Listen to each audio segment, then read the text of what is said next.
Africain, je vais retourner à mon pays. Je vais retourner à mon pays. C'est vous qui a gaspillé mon billet.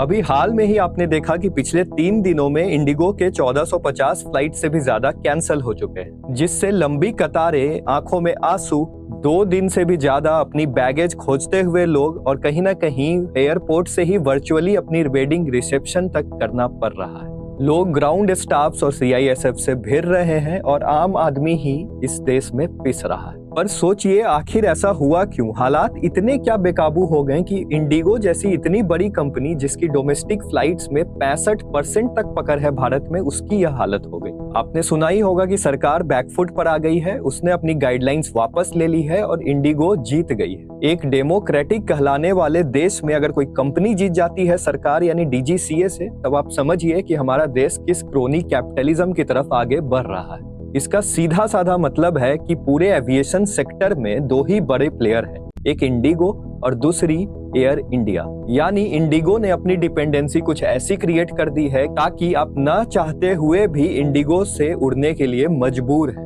अब ये हुआ क्यों, ये समझते हैं। FDTL गाइडलाइंस की वजह से, यानी फ्लाइट टाइम ड्यूटी लिमिटेशंस, सरकार ने यानी डीजीसीए ने यह कहा था कि अब एक नई गाइडलाइंस 1 दिसंबर से लागू हो जाएगी, जिसके तहत पायलट्स पर जो वर्क प्रेशर एक्स्ट्रा पड़ रहा था उसको हम कम करेंगे। अच्छी बात थी, चलिए पायलट्स पे रहम दिखा रही थी सरकार और 36 घंटा पर वीक के हिसाब से जो उन्हें रेस्ट दी जाती है उसको बढ़ाकर 48 से 60 घंटे करने की बात कही। वहीं पर 6 नाइट्स लैंडिंग, जो रात में लैंडिंग्स कराते हैं पायलट, उसको रिड्यूस कर 2 कर दिया गया। अब जैसे ही यह लागू होता है 1 दिसंबर से, वैसे ही केओस की सिचुएशन देखने को मिल जाती है। चारों तरफ अफरा तफरी फैल जाती है। पायलट्स अगर फ्लाइट्स ऑपरेट भी करना चाह रहे हैं, लेकिन उनकी ड्यूटी मैंडेटरी जो गाइडलाइंस है उसके तहत समाप्त हो गई है। इसलिए इतने फ्लाइट्स को उड़ाने के लिए ना तो पायलट्स हैं, इसलिए फ्लाइट्स कैंसिल पे कैंसिल हो रही है। डीजीसीए की गलती यह है कि उसने इतनी बड़ी गाइडलाइंस लागू करने से पहले एक ग्राउंड इंपैक्ट असेसमेंट क्यों नहीं किया। अगर वो ऐसा करते तो ऐसी सिचुएशन इंडिया में देखने को नहीं मिलती। एक तरफ देश में रशिया के प्रेसिडेंट आए हुए हैं और दूसरी तरफ एविएशन सेक्टर में यह देखने को मिल रहा है। पर अगर किसी ने सबसे ज्यादा इस सिचुएशन का फायदा उठाया है तो वो है इंडिगो।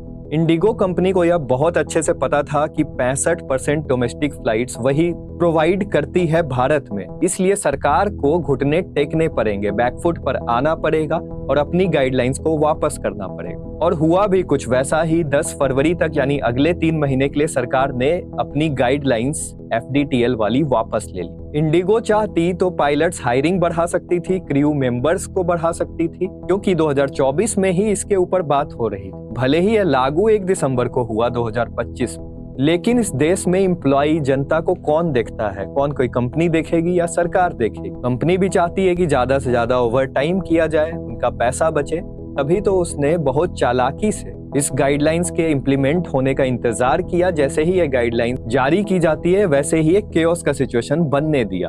अब जैसे ही उसने हायरिंग किया ही नहीं पायलट्स के लिए ना क्रू मेंबर्स के लिए, तो एक ही रास्ता बचता था कि सरकार को अपना गाइडलाइंस वापस ले लेने का। विपक्ष का भी ऐसा ही कहना है कि इस पूरे देश में हर सेक्टर में, चाहे टेलीकॉम हो चाहे एविएशन हो, वहां पर मोनोपोली, डिओपोली, 1-2 ही बड़े कंपनीज का बोलबाला है। इंडिगो ने बहुत खूबसूरती से अपने हायरिंग को नहीं बढ़ावा दिया और सरकार को बैकफुट पर आने पर मजबूर कर दिया।